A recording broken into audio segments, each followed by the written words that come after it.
Hello students, good morning to all of you. मैं Prabhat Kumar Khatri maths classes में आपका स्वागत करता हूं। स्टूडेंट्स, कल की क्लास में मैंने बेसिक मैथमेटिक्स में नंबर सिस्टम की स्टडी कर रहा था, उसके बारे में डिस्कस कर रहा था और वहां पर मैंने जो है आपको रेशनल नंबर तक हम लोगों ने उसकी स्टडी कर ली थी। आज की क्लास में मैं उससे आगे इरेशनल नंबर से स्टार्ट कर रहा हूँ। तो ठीक है स्टूडेंट्स, स्टार्ट करते हैं आज का class. Irrational number,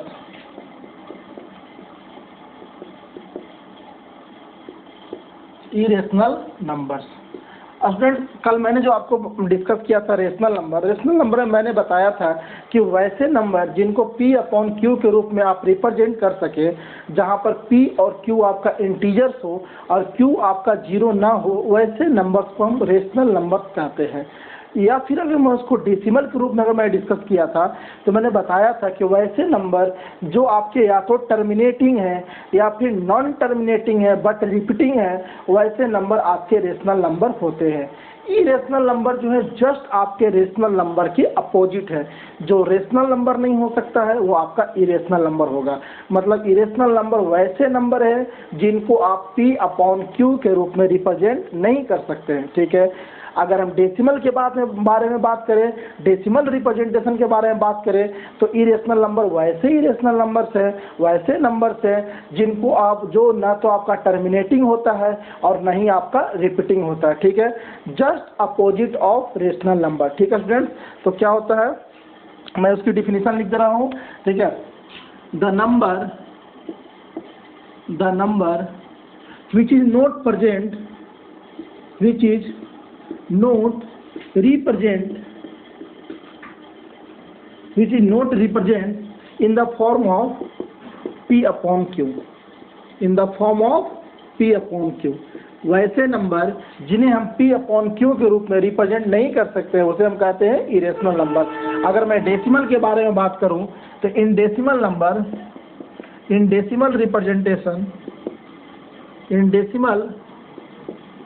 representation the number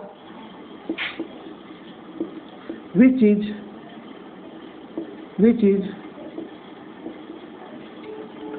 neither terminating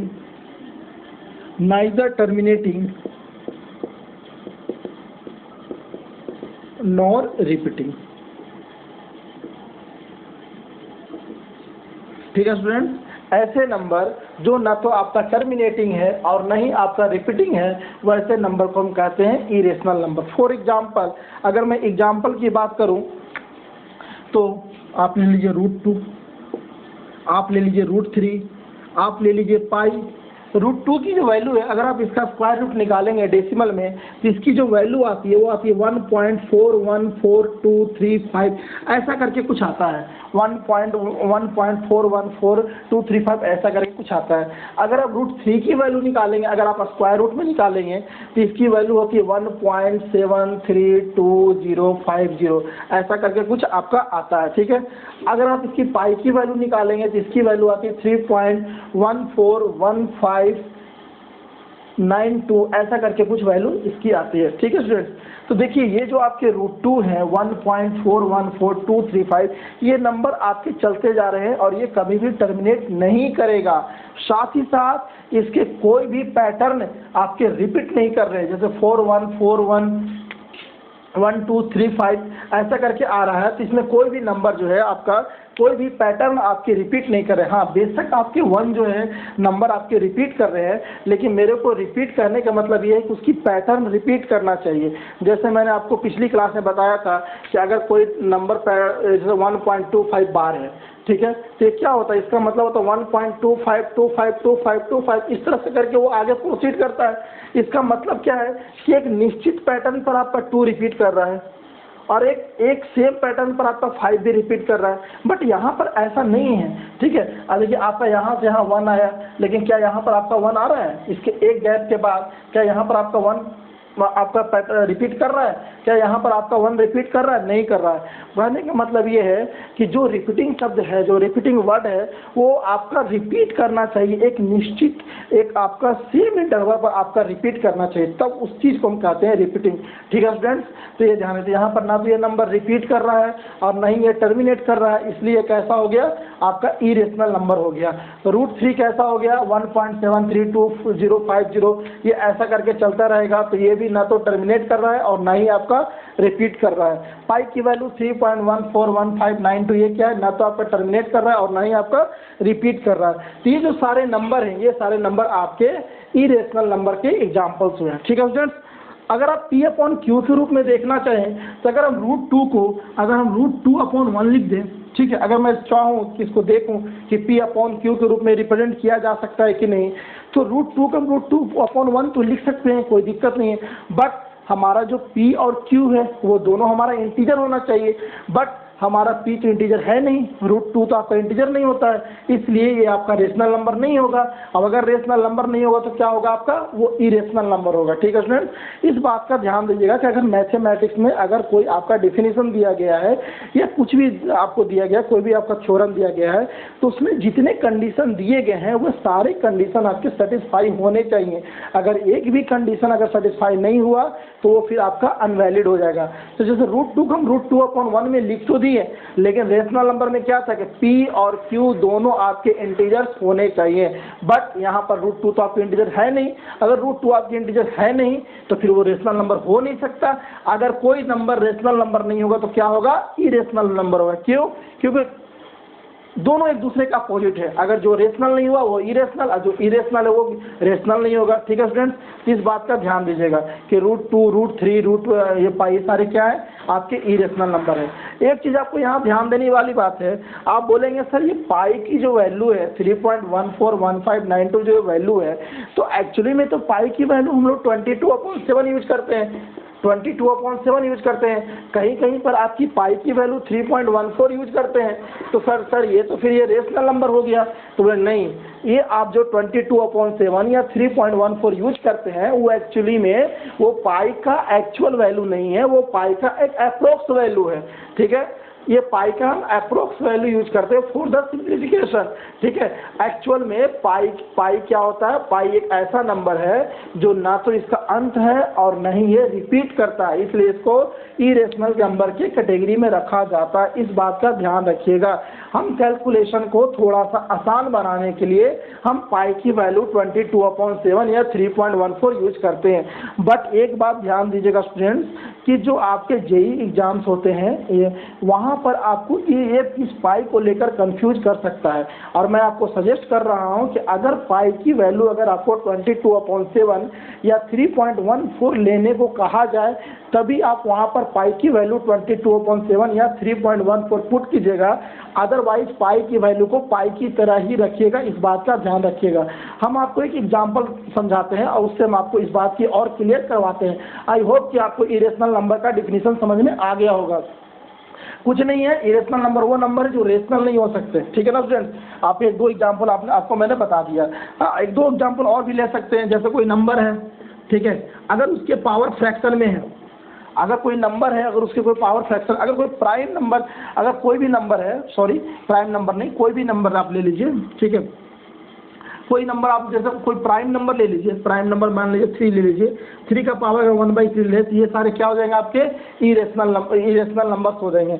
ये आपके प्राइम नंबर क्या होते हैं मैं आपको बाद में डिस्कस करूंगा। बस अब इतना समझिए कि अगर किसी भी नंबर के अगर ऊपर अगर उसका पावर फ्रैक्शन में हो, अगर उसका पावर फ्रैक्शन में हो और अगर वो नंबर नीचे वाला जो नंबर है वो अगर प्राइम हो तो हमेशा इरेशनल नंबर्स होता है। ठीक है, प्राइम नंबर के अगर पावर अगर फ्रैक्शन में हो तो वो नंबर हमेशा इरेशनल नंबर्स होता है, इस बात का ध्यान रखिएगा।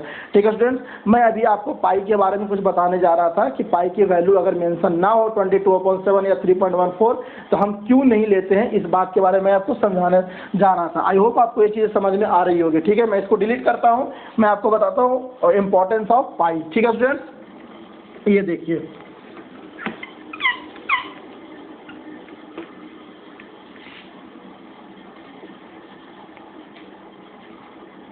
पाई।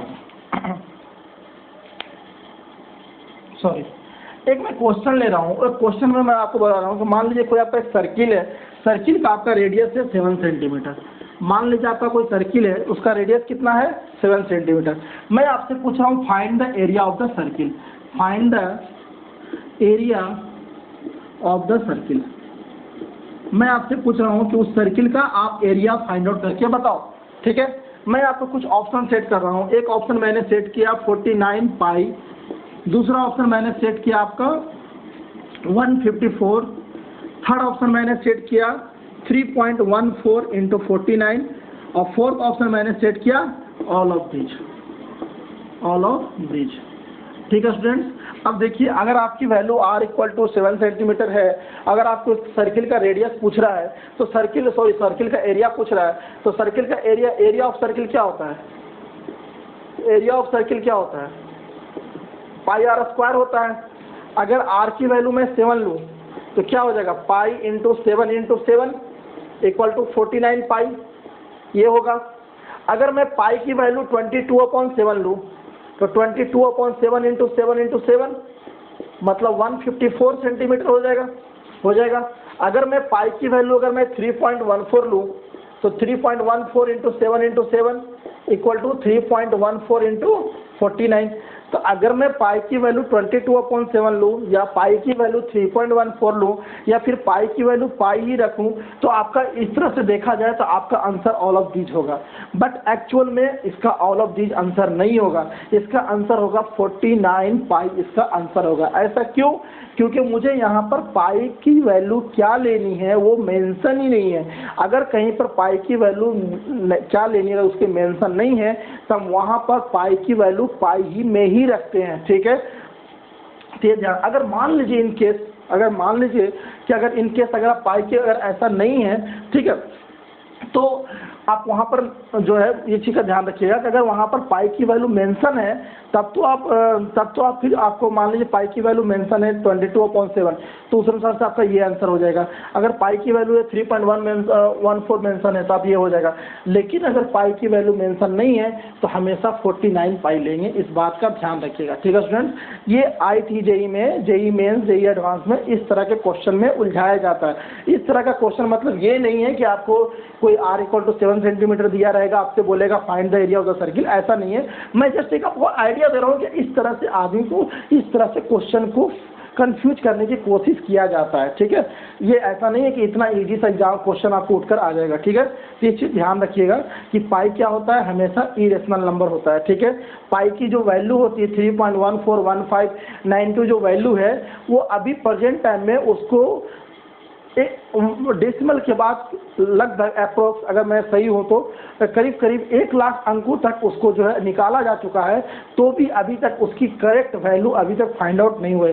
पाई जो है एक बहुत ही रहस्यमयी एक नंबर है, बहुत रहस्यमयी एक आपका अपरिमेय संख्या है, ठीक है। आप कभी गूगल इसको करके देखिएगा, पाई के बारे में बहुत ही इंटरेस्टिंग फैक्ट आपको देखने को मिलेंगे, ठीक है। बट मेरा मेन मुद्दा वो नहीं है कि पाई के बारे में ज़्यादा डिस्कस करूँ, बस ये जानना है कि पाई आपका एक इरेशनल नंबर होता है, ठीक है स्टूडेंट्स। तो आपको इरेशनल नंबर्स क्या होता है वो आपको पता चल गया। अब मैं आपको थोड़ा सा रेशनल और इरेशनल के बारे में, उसके प्रॉपर्टी के बारे में डिस्कस कर रहा हूँ, ठीक है।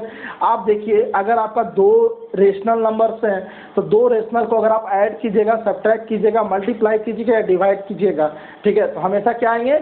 हमेशा क्या आएंगे? रेशनल नंबर ही आएंगे। अगर 2 रेशनल को आप ऐड कीजिए, सब्ट्रैक्ट कीजिए, मल्टीप्लाई कीजिए या डिवाइड कीजिए, हमेशा क्या आएंगे? आपको रेशनल नंबर ही आएंगे। आपको कंफ्यूजन क्रिएट कब होता है? जब एक रेशनल हो और दूसरा इरेशनल हो या फिर दोनों इरेशनल हो, ठीक है। तो हम उसी के बारे में थोड़ा सा डिस्कस करेंगे, ठीक है स्टूडेंट्स। तो स्टार्ट लिखिए इसका प्रॉपर्टी, ठीक है स्टूडेंट्स।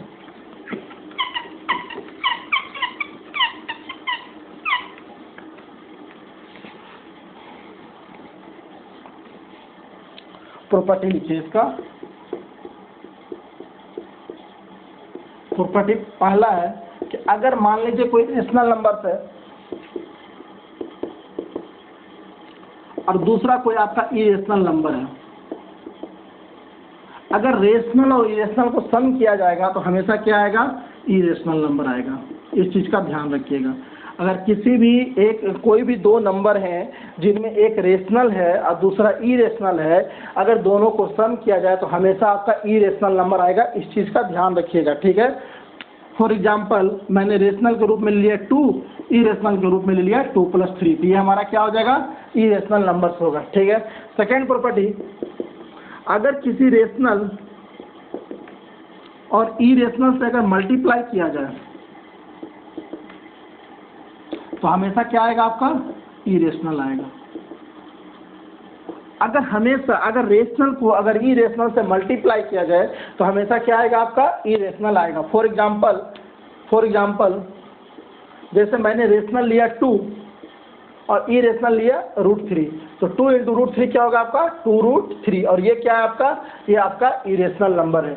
लेकिन इसमें एक आपका एक ऐसा भी एग्जांपल है, अगर आप रेशनल के ऊपर आप 0 ले लें तो 0 को अगर आप किसी भी नंबर से मल्टीप्लाई करें, अगर वो रेशनल हो या इरेशनल, वो हर चीज़ को क्या कर देता है, 0 बना देता है, और 0 जो है अपने आप में रेशनल होता है। तो बस एक कंडीशन ऐसा है जिसमें कि इस चीज़ को वायलेट करता है, और उसको वो नंबर क्या है, एक्सेप्ट 0, ठीक है ना, एक्सेप्ट 0, मतलब किसी भी रेशनल और इरेशनल को मल्टीप्लाई करेंगे तो हमेशा क्या आएगा, इरेशनल आएगा, बट एक्सेप्ट 0 को हटाकर। क्यों, क्योंकि 0 को अगर हम 0 हमारा रेशनल नंबर होता है, अगर उसको मल्टीप्लाई करेंगे तो हमें वो रेशनल दे देगा और ये कंडीशन को वायलेट कर देगा, ठीक है स्टूडेंट। तो एक्सेप्ट 0 आपका रेशनल और इरेशनल को मल्टीप्लाई करने पर क्या आता है, इरेशनल नंबर आता है, इस चीज़ का ध्यान रखिएगा, ठीक है। थर्ड वन आते हैं, जैसे कोई दो इरेशनल नंबर्स है, ठीक है, तो दो इरेशनल नंबर्स को अगर हम सम करते हैं, डिफरेंस करते हैं, मल्टीप्लाई करते हैं, डिवाइड करते हैं, तो क्या आता है, तो अगर कोई भी दो इरेशनल नंबर्स होगा, अगर हम उसका सम करेंगे, अगर आप उसका सब्ट्रैक्शन करेंगे, अगर उसका मल्टीप्लाई करेंगे या डिवाइड करेंगे, तो या तो रेशनल आएगा या इरेशनल आएगा, कुछ भी आ सकता है, ठीक है। कैसे आएगा उसको मैं एग्जाम्पल से समझाऊंगा, पहले ये चीज़ ध्यान रखिए, ठीक है। मैं सारे को एक लाइन में ही लिख देता हूँ शॉर्टकट में, sum, difference, product and division of two irrational number may या may not be इरेशनल, ठीक है स्टूडेंट, may या may not be irrational. Sum, difference, product and division of two irrational number may या may not be irrational, मतलब कि अगर किसी दो इरेशनल नंबर का अगर हम सम करें, डिफरेंस करें, प्रोडक्ट करें, डिवीजन करें, तो वो रेशनल हो भी सकता है या नहीं भी हो सकता है। कैसे, एग्जाम्पल से देखिए, ठीक है। आई होप कि आपको पहले दो आपका प्रॉपर्टी समझ में आ गया होगा, बिल्कुल सिंपल सा है। रेशनल इरेशनल को सम करेंगे तो इरेशनल, रेशनल इरेशनल को मल्टीप्लाई करेंगे तो इरेशनल, एक्सेप्ट 0। इस तरह का जो स्टेटमेंट है आपको बिल्कुल आपके जुबान पर होने चाहिए। जब आप क्वेश्चन बनाएंगे, जब आप क्वेश्चन को अप्लाई करेंगे, तो अगर ये सारे टर्म्स अगर आपके दिमाग में चलते रहेंगे तो आप इसको आसानी से आप इसका यूज कर सकते हैं, ठीक है। होता क्या है कि स्टूडेंट्स ने पढ़ाई तो बहुत अच्छी की रहती है, लेकिन वो चीज़ें उनके दिमाग में रहती नहीं है, जिस कारण से जब उनको क्वेश्चन अप्लाई करना होता है, जब क्वेश्चन बनाते समय उनको अप्लाई करना होता है तो वो कर नहीं पाते हैं और वो पिछड़ जाते हैं, ठीक है स्टूडेंट। तो सबसे मेन इंपॉर्टेंट बात होती है कि आप जो पढ़ रहे हैं उस चीज़ों को आप ध्यान में रखें। कैसे ध्यान में रखना है वो आप पर डिपेंड करता है। आप इसको आराम से इसको आप याद कर सकते हैं, फिर उसको कुछ एक आइडिया से कुछ आप उसको रिलेट कर सकते हैं और उस चीज़ों को आप याद रख सकते हैं, ठीक है स्टूडेंट। तो आई होप कि आपको समझ में आ गया होगा। अब आपकी ये जिम्मेदारी है कि आप इस चीज़ को याद रखें और जब मैं क्वेश्चन दूंगा, ठीक है, तो आप उसको आसानी से उसका अप्लाई कर सकें, ठीक है स्टूडेंट्स।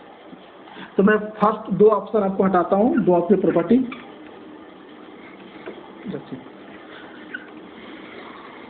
तो मैंने बोला कि sum, difference, product and division of two irrational number may या मे नॉट बी इरेशनल, मतलब किसी भी दो इरेशनल नंबर का सम करे, डिफरेंस करे, प्रोडक्ट करे, डिवीजन करे तो इरेशनल हो भी सकते हैं और नहीं भी हो सकते। फॉर एग्जाम्पल के तौर पर आप देख सकते हैं, जैसे मैंने कोई एक इरेशनल नंबर लिया 2 + √3, ठीक है। ये 2 + √3 कैसा नंबर है? तो एक इरेशनल नंबर है। क्यों?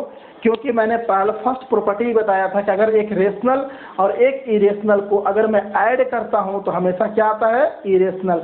तो मैंने कोई एक इरेशनल नंबर लिया 2 + √3, इसको मैं आई लिख रहा हूं, ठीक है। आई मतलब इंटीजर मत समझिएगा, आई मतलब यहाँ पर इरेशनल है। एक मैं दूसरा इरेशनल नंबर लेता हूँ 2 - √3, एक दूसरा मैं लेता हूँ 2 - √3, ठीक है स्टूडेंट्स। ये भी आपका एक इरेशनल नंबर है। अब मैं दोनों को ऐड कर रहा हूँ, ठीक है। अगर आप जब दोनों को ऐड कर रहे हैं तो आप क्या देख रहे होंगे कि ये √3 और ये माइनस का √3 क्या हो गया? कैंसिल आउट हो गया। जब √3 और -√3 जब कैंसिल आउट हो गया तो आपका बचा क्या? 2 + 2 = 4, और 4 क्या होता है? 4 होता है आपका रेशनल। समझ में आ गया? मतलब कि हम दो इरेशनल नंबर को ऐड कर रहे हैं और मुझे मिल क्या रहा है? रेशनल। एक और एग्जांपल लेता हूं। अगर उस एग्जांपल है, मान लीजिए आपका 2 + √3 और दूसरा है आपका 2 + √5, ये भी इरेशनल, ये भी इरेशनल। दोनों को जब आप सम कीजिएगा तो क्या आएगा? 2 + 2 4, और ये कितना आएगा? √3, और ये आएगा आपका √5। 4 + √3 + √5, ये क्या आ गया आपका? ये आपका एक इरेशनल नंबर आ गया, ठीक है स्टूडेंट्स। तो आप यहाँ पर देख रहे होंगे, आप यहाँ पर देख रहे होंगे कि आपका दो इरेशनल का सम क्या आ गया आपके पास? इरेशनल नंबर आ गया, ठीक है स्टूडेंट्स। तो आप पहले वाले एग्जांपल में देख रहे हैं कि जब मैं दो इरेशनल को ऐड कर रहा हूं तो रेशनल दे रहा है। दूसरे वाले एग्जांपल में जब दो इरेशनल को मैं ऐड कर रहा हूं तो क्या दे रहा है? इरेशनल।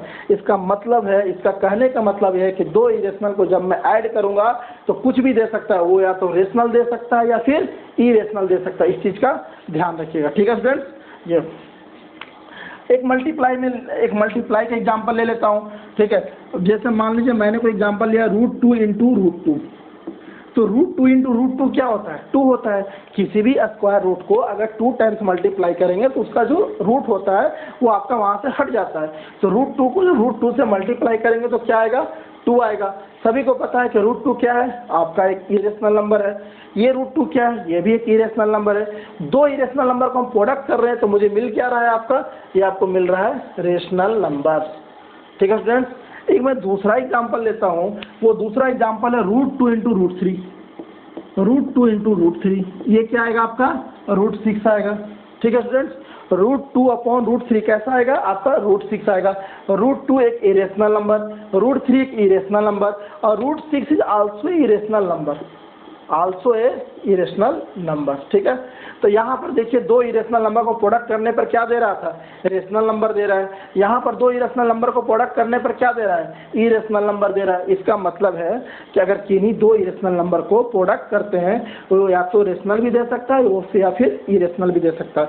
उस तरह से आप डिवीजन भी करके देख सकते हैं, आप सब्ट्रैक्शन भी करके देख सकते हैं। बिल्कुल कॉमन सा एक एग्जाम्पल है, आप कोई छोटा मोटा एग्जाम्पल लेके आप इसको वेरीफाई कर सकते हैं, ठीक है। हमारा मेन मोटो है कि आपको इस चीज़ को ध्यान में लाना कि क्या दो इरेशनल नंबर को सम करते हैं, डिफरेंस करते हैं, प्रोडक्ट करते हैं या मल्टीप्लाई डिवाइड जो कुछ भी करते हैं वो आता क्या है? तो वो कुछ भी आ सकता है, या तो रेशनल या इरेशनल। तो मैंने टोटल आपको यहाँ पर 3 आपको प्रॉपर्टी डिस्कस किया रेशनल और इरेशनल में। पहला बताया कि अगर एक रेशनल और इरेशनल को ऐड किया जाए तो आपका इरेशनल आना चाहिए। दूसरा मैंने बताया कि अगर रेशनल और इरेशनल को प्रोडक्ट किया जाए तो हमेशा इरेशनल आना चाहिए एक्सेप्ट 0।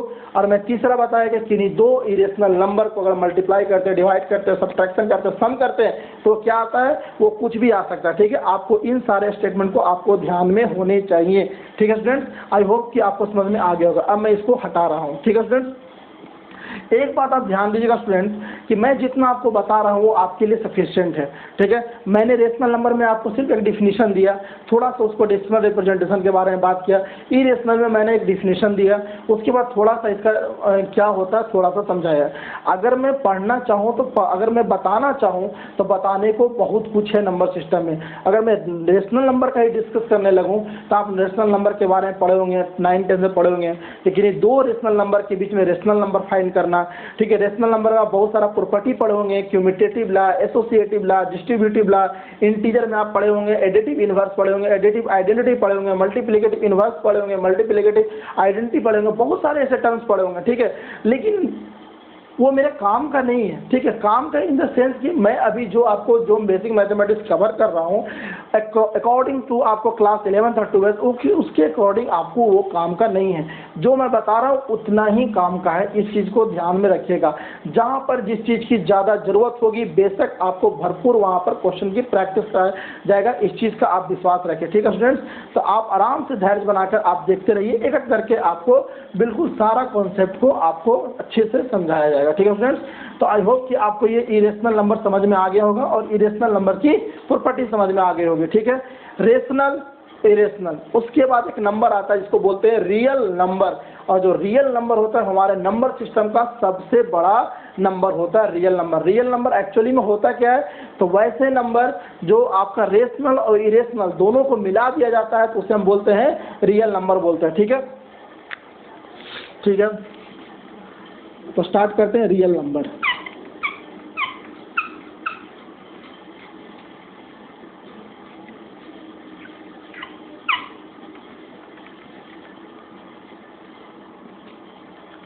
स्टार्ट करते हैं रियल नंबर। रियल नंबर क्या होता है, तो all rational and irrational number, all rational and irrational number, irrational number taken together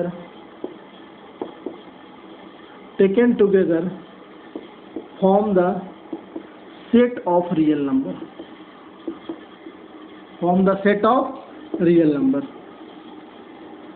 मतलब कहने का मतलब ये है कि जितनी भी रेशनल और इरेशनल नंबर है अगर दोनों को कंबाइन करके एक नया नंबर का सेट बनाया जाए तो वो जो सेट तैयार होगा वो कहलाएगा आपका रियल नंबर। और रियल नंबर को डिनोट करते हैं कैपिटल आर से, ध्यान रखिएगा, ठीक है। बाकी इसमें ज़्यादा डिस्कस करने की ज़रूरत नहीं है, थोड़ी बहुत आपने 9th-10th में भी पढ़ी होगी, ठीक है। तो ये हो गया आपका रियल नंबर। अब मैं कुछ ऐसे नंबर के बारे में डिस्कस कर रहा हूँ जो आपने पढ़ा होगा, जो आपका इनसे हटकर है, जैसे इवन नंबर हो गया, ऑड नंबर हो गया, कुछ अलग अलग कैटेगरी के आपके नंबर्स हैं, उनके बारे में मैं डिस्कस करूँगा, ठीक है स्टूडेंट्स। तो स्टार्ट करता हूँ आपका इवन नंबर से, ठीक है।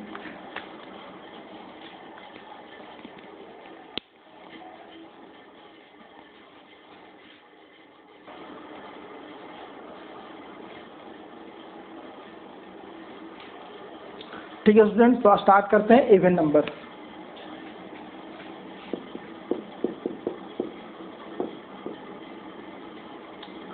इवन नंबर वैसा नंबर होता है जो आपका 2 से डिविजिबल हो। The number which is divisible by 2 is called a even number. तो मैं इसका पहले डिफिनीशन लिख देता हूँ। The number which is divisible by 2, which is divisible by 2 is called a even number, ठीक है स्टूडेंट्स। वैसा नंबर जो आपका 2 से डिविजिबल हो उसे हम कहते हैं इवन नंबर। फॉर एग्जांपल 24 2 से डिविजिबल है, 32 2 से डिविजिबल है, 68 2 से डिविजिबल है। इस तरह से करके आप जो है बहुत सारे आप इसके एग्जांपल ले सकते हैं। 2 से डिविजिबल कहने का मतलब कि वैसा नंबर जो 2 से कम्प्लीटली डिवाइड हो जाए, ठीक है।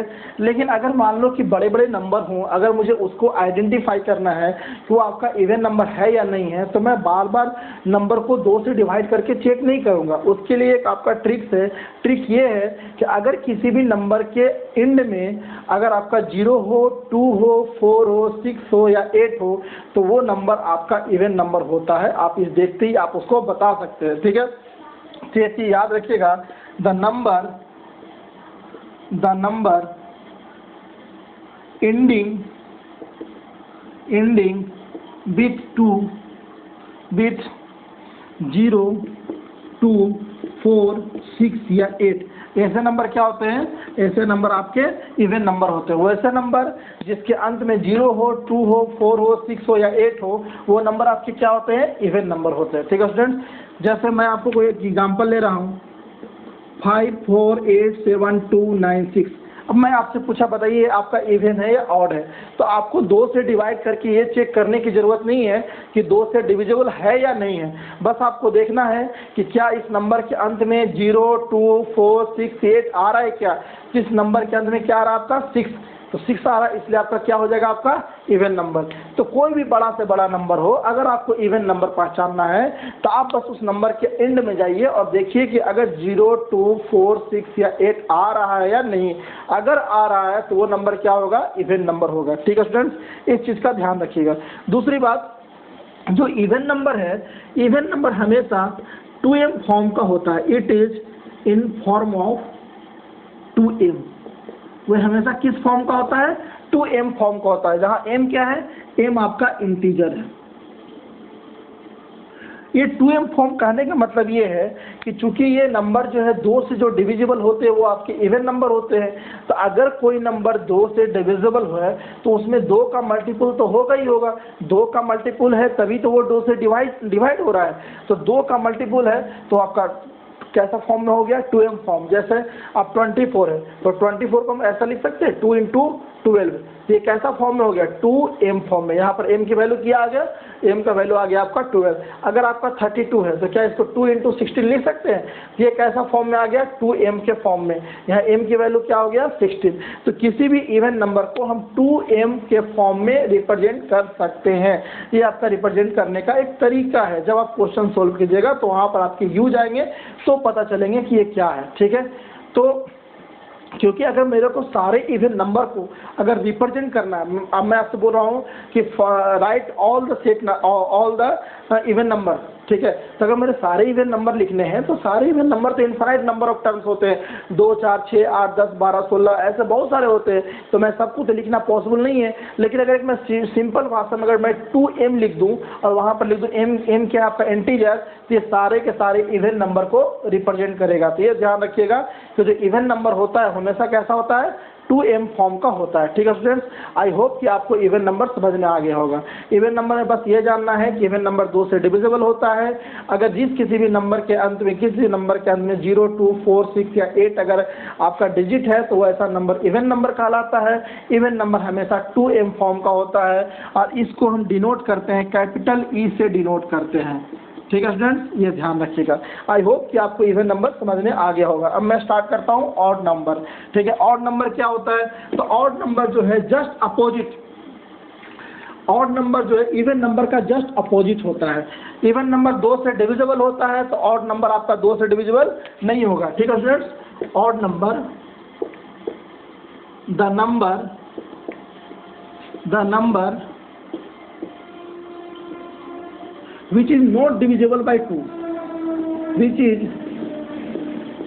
not divisible by 2, वैसा नंबर जो आपके 2 से डिविजिबल नहीं है वैसे नंबर को हम क्या कहते हैं, इवन नंबर कहते हैं। ठीक है, sorry the number which is not divisible by 2 उसे में क्या कहते हैं, ऑड नंबर कहते हैं। जो 2 से डिविजिबल नहीं होगा उसे में क्या कहते हैं, ऑड नंबर कहते हैं। अगर मान लीजिए कि बड़े बड़े नंबर्स को पहचानना है कि अगर वो ऑड है या नहीं, तो उसके लिए हम क्या चेक करते हैं, द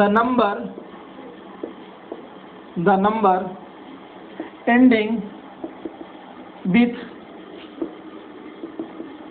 1, 3, 5, 7, 9, वैसे नंबर जिनका एंडिंग 1, 3, 5, 7, 9 के साथ हो रहा है वैसे नंबर आपके कहलाते हैं ऑड नंबर। फॉर एग्जांपल, जैसे मैंने आपका एग्जांपल लिया 23, इसके अंत में क्या है 3, कैसा होगा, ऑड नंबर।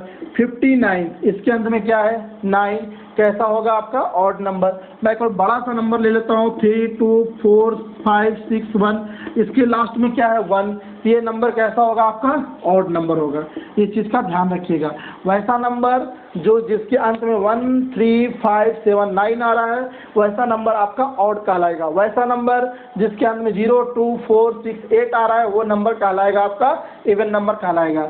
इवन नंबर आपका 2m फॉर्म का होता है। तो ऑड नंबर क्या होगा, जब एक इवन, अगर कोई नंबर इवन है, ठीक है। अगर कोई नंबर इवन नहीं है तो क्या होगा, ऑड होगा, मतलब कि इवन के जस्ट बाद ऑड आता है, ऑड के जस्ट बाद इवन आता है। इसका मतलब कि अगर इवन 2m फॉर्म का है तो ऑड कैसा होगा, या तो 2m + 1 फॉर्म का होगा या 2m - 1 फॉर्म का होगा। ठीक है स्टूडेंट्स, तो ये ध्यान रखिएगा। ठीक है, तो इट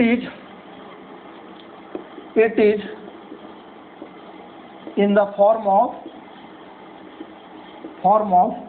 2m + 1 या 2m - 1, या तो 2m + 1 फॉर्म का होगा या 2m - 1 फॉर्म का, जहां आपका m क्या है, m आपका इंटीजर्स है। ठीक है स्टूडेंट्स, आई होप कि आपको चीज़ें समझ में आ रही होगी, बहुत ही आसानी समझ में आ रही होगी, क्योंकि मैंने जो टर्म्स यूज कर रहे हैं वो बिल्कुल बेसिक यूज कर रहा हूँ। मैं इवन के बारे में बात कर रहा हूँ, ऑड के बारे में बात कर रहा हूँ, कोई भी आपकी न्यू आपकी चीज़ें बात नहीं कर रहा हूँ, मैं वही बात कर रहा हूँ जो आपने ऑलरेडी पढ़ा है। ठीक है, अभी आपका न्यू चीज़ें, अभी आपके नेक्स्ट आपके जब आपका नंबर सिस्टम खत्म होगा तब वहाँ से आपकी नई चीज़ें आपको देखने को मिलेगी, क्योंकि नंबर सिस्टम तो ऐसा सिस्टम है जिसको आप बचपन से पढ़ते आ रहे हैं, तो आपने ये सारे टर्म्स तो सुना होगा। फिर भी आपको ये ध्यान रखना बहुत ज़रूरी है, कभी कभी मिस कर जाते हैं जिसके कारण आपको क्वेश्चन बनाने में दिक्कत होती है, इसलिए मैं इस चीज़ को रिकॉल करा रहा हूँ। ठीक है स्टूडेंट, तो आपका इवन नंबर हो गया, ऑड नंबर हो गया।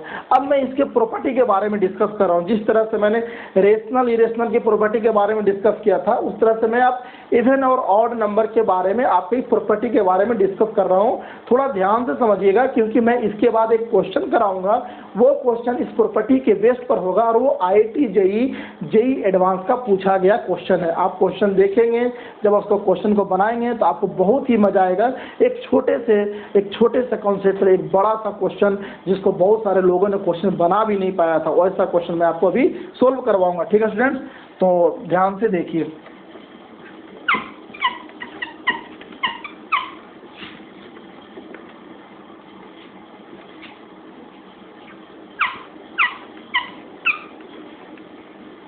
प्रॉपर्टी के बारे में डिस्कस करते हैं।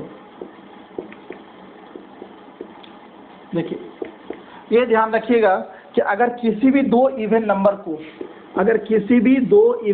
को अगर मैं ऐड करूं, किसी भी दो इवन नंबर को ऐड करूं या सब्ट्रैक्ट करूं, हमेशा क्या आएगा, इवन नंबर। ध्यान रखिएगा, अगर किसी भी ऑड नंबर को सब्ट्रैक्ट करूं, दो ऑड नंबर को सब्ट्रैक्ट करूं या फिर एडिशन करूं, हमेशा क्या आएगा, इवन नंबर। अगर एक इवन और अगर एक ऑड को अगर ऐड या सब्ट्रैक्ट करूं तो हमेशा क्या आएगा, ऑड आएगा।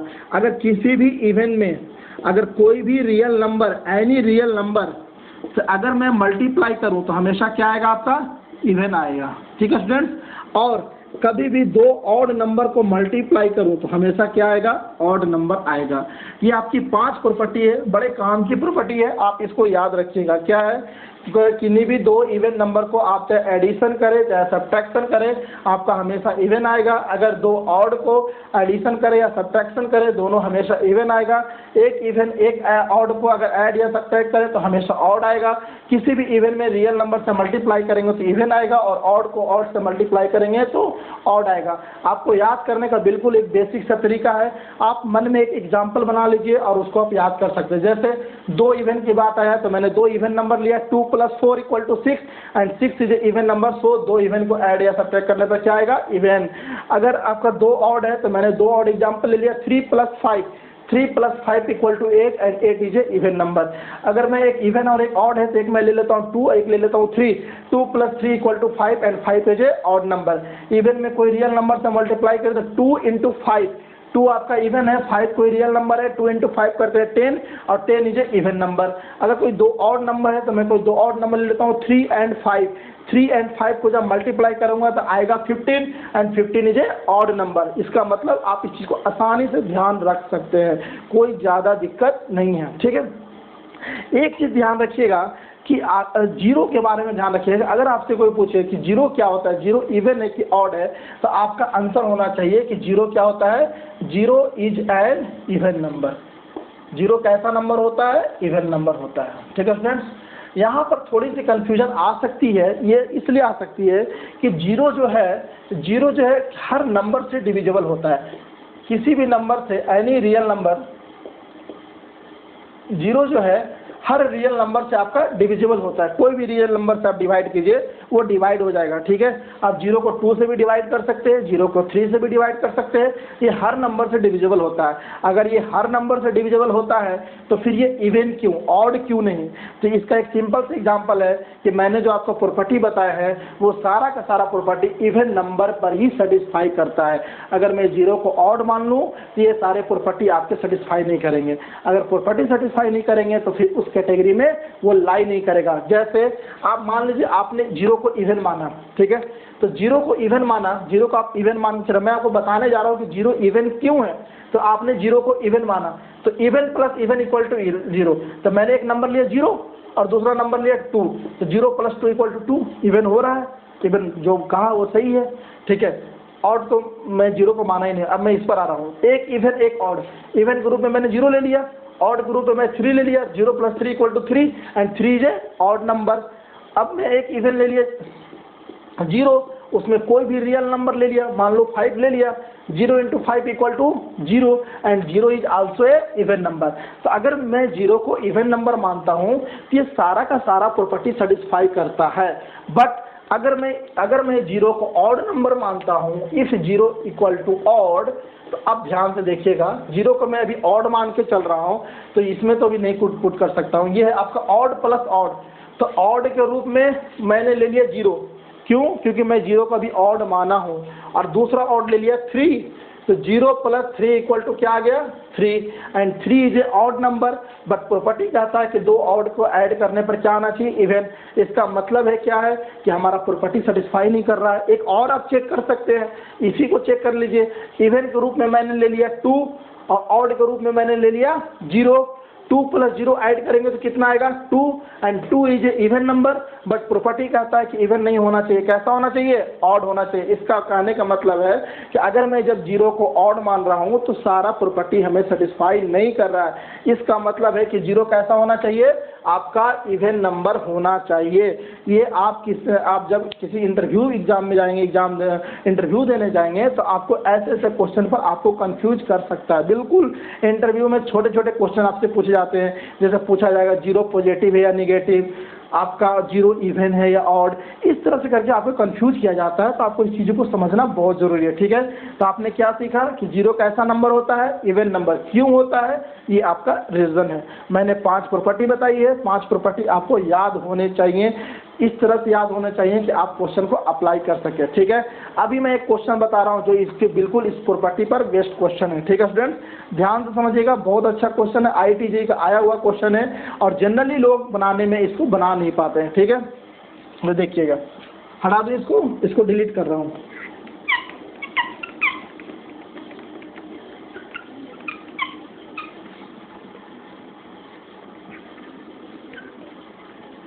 क्वेश्चन है, लेट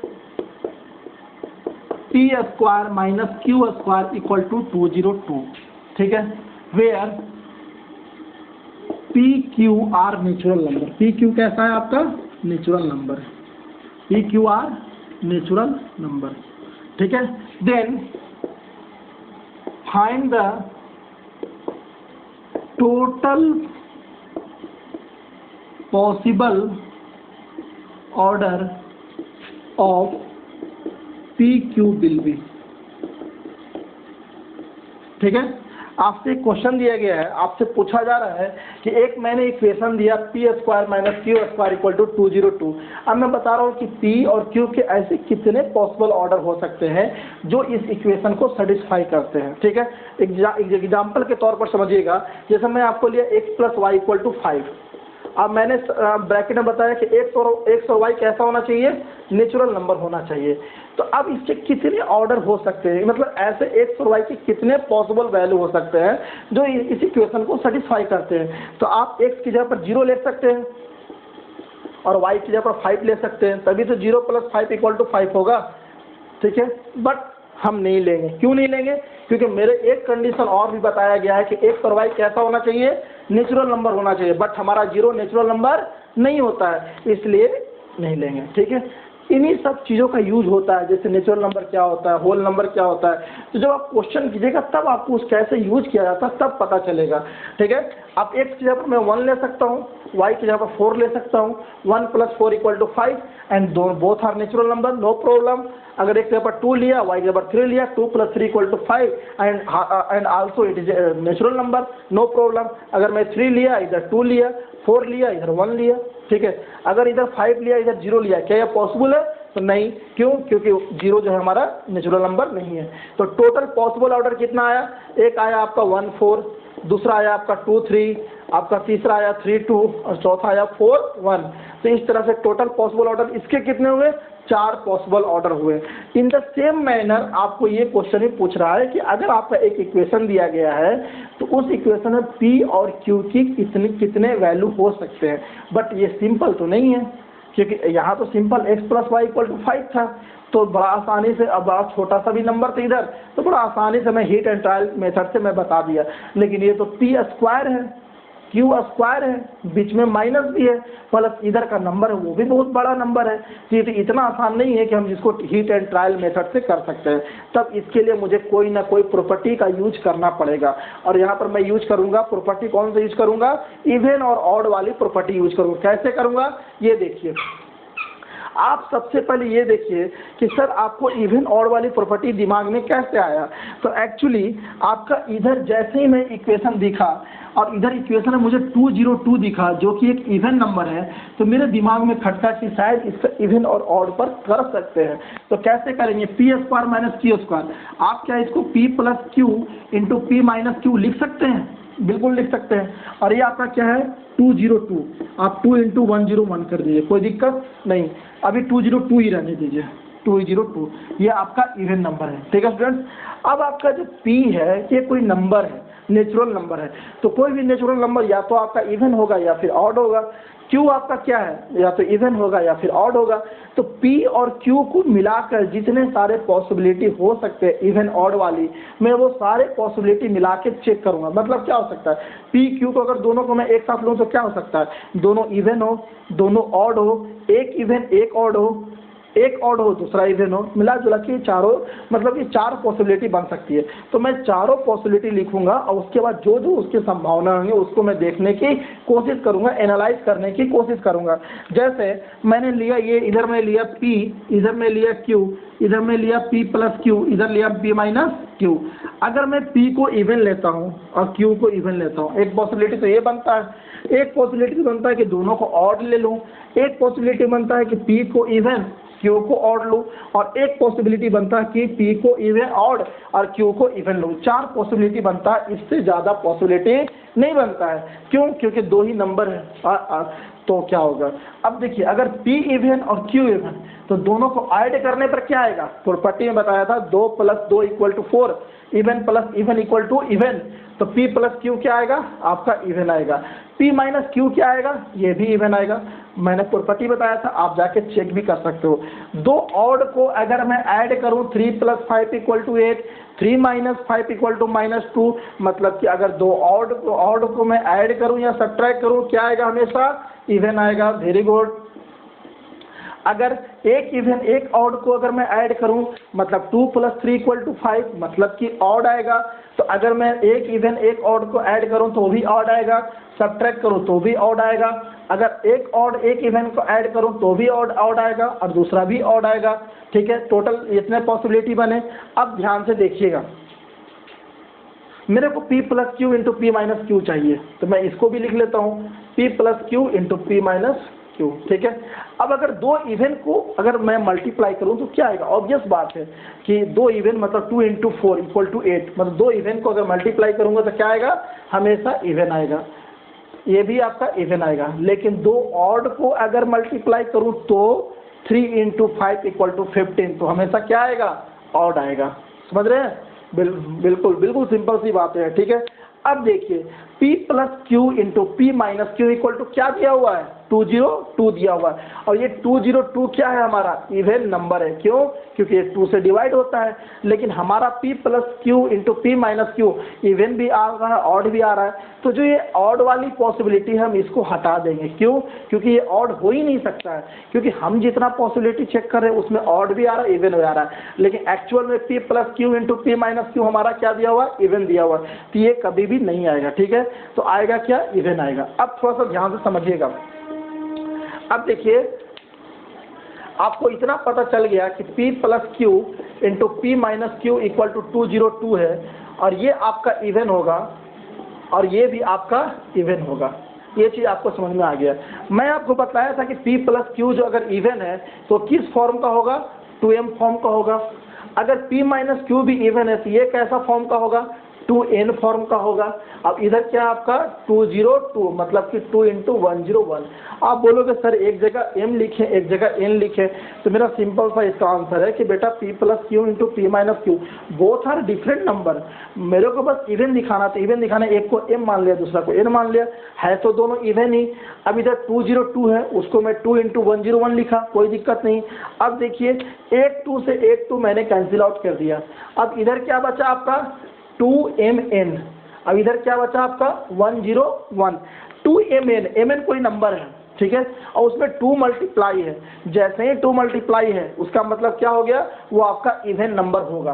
अगर 2 का मल्टीपल है तो इवन नंबर होगा, वेरी सिंपल। तो आपका इधर क्या हो गया, आपका इवन नंबर। लेकिन 101 क्या है, इसमें अब 2 का मल्टीपल नहीं है, ठीक है। 2 का मल्टीपल यहाँ था जो यहाँ से कट के खत्म हो गया, तो अब यहाँ पर 101 ये आपका मल्टीपल नहीं है, तो ये क्या हो गया, आपका ऑड हो गया। अब आप ही बताइए कि क्या कभी ऐसा पॉसिबल है कि even number equal to odd आ जाए? कभी नहीं, ऐसा कभी नहीं पॉसिबल है। इसका मतलब ये हुआ कि हम जो p और q की जो इतनी सारी पॉसिबिलिटी के बारे में डिस्कस कर रहे हैं, एक्चुअली में ऐसा कोई p और q की वैल्यू ही नहीं है जो आपको 202 को सेटिस्फाई कर सके। ठीक है स्टूडेंट, सो इसका आंसर क्या आएगा, there is no possible order of p and q, there is no possible values, there is no possible order of PQ। ठीक है, बात समझ में आ गया? बहुत ही अच्छा क्वेश्चन है और ये क्वेश्चन आया हुआ है, ठीक है। और इसका बनाने का बेसिक क्या था, इवन और ऑड, जो बिल्कुल देखने में जो चीज़ सिंपल लगती है, जो हम अगर कोई भी हमसे कॉमन आदमी पूछे कि इवन और इवन क्या होता है, इवन होता है ऑड, और ऑड क्या होता है, इवन होता है, अगर ऐड करें तो जो बिल्कुल कॉमन सा चीज़ है, लेकिन जब उसको क्वेश्चन में अप्लाई करने का वक्त आता है तो आदमी उसको अप्लाई नहीं करते हैं। तो आपका मेन